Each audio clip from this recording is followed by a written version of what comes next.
It looks pretty good. So I'm gonna show you to make packet instant mee goreng that's like a little bit more effort and you get like so much more out of it.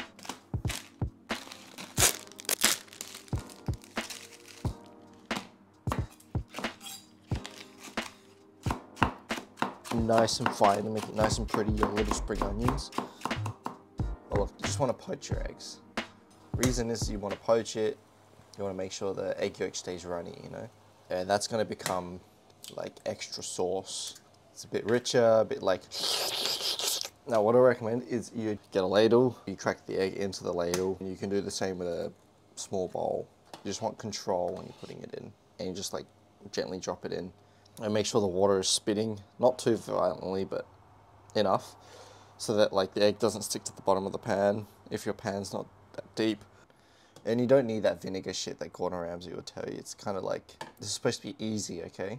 I took it out about 40 seconds, 50 seconds of boiling. Remember, it's still gonna cook after you take it out. When you take it out, put it on a plate that's got a tissue on it. It'll help soak up the extra water. Aside, let's boil some noodles, yeah? Now you have to watch me do this shot from above and make my camera get all steamy. Who actually looks at the packet timing, okay? Just make sure you see the doneness by actually chewing it a little bit more. Strain that shit.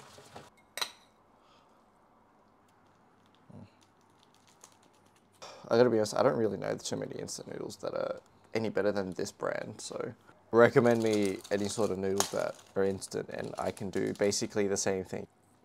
Put a little bit of water in, you know, when you're mixing it, maybe a tablespoon or two.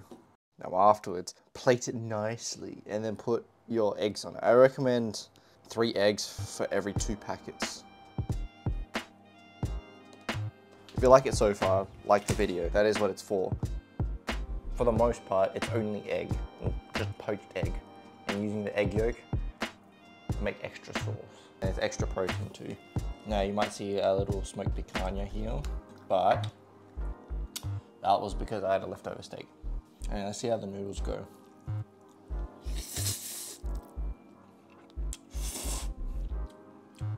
Yeah, you can taste how like artificially flavored it is, but it's actually like f***ing bussin'. I don't know how else to explain it. Look, you might think, oh, spring onions, what's the point? Oh yeah, there's a little touch. It's pretty good, nice and crispy. It's like the only vegetable you'll eat. If you're a poor dude or a lazy guy or just a straight up like bum that just has a roof over their head, yeah, it's pretty good, except for the meat. This meat would make it fancy. I just had protein, so I put extra in. If you do have this, you should probably do it.